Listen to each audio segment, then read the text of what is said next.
The South Christian girls golf team is preparing for their biggest tournament of the year, but without their coach. The day after the team qualified for state, Rod VanDyke was killed riding his bike to the school.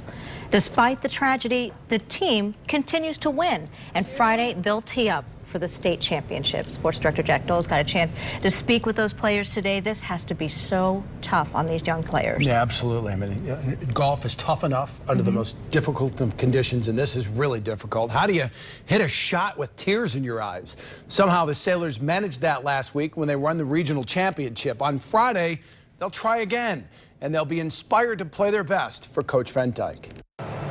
When they tee it up in the state finals on Friday, Rod VanDyke will be on their minds. He never really let you take yourself too seriously. When you were on the course and you really wanted to do well, he would just make you laugh. He'd get them smiling with a crazy pair of pants, an off-the-wall bag tag, and he put our heads on the little dancing people. or some of his sage advice. One of his main things was no three putt.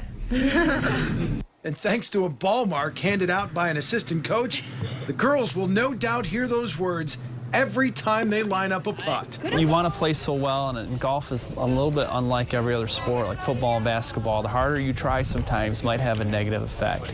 Sometimes, and that's why Rod was so perfect, because his personality would just simply let you relax.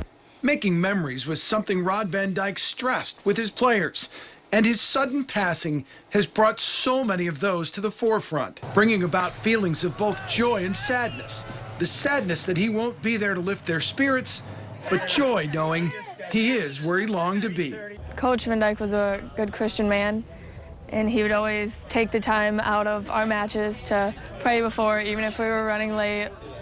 And we just have to have the hope that he is in a better place now.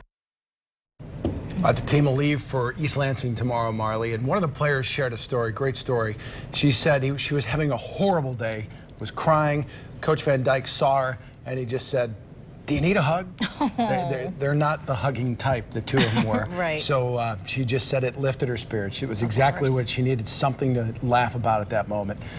He just kind of walked away and said, "You'll be fine." And she was, and the day got much better, and he just brightened people's days along the way. It's clear to see that he obviously connected with those young players, and hopefully they will feel him there when they play. I know a lot of people will be rooting for him. And he'll no doubt be on their minds, especially when they're marking their ball. That's awesome So that I saw that, yeah. Nice touch, yep.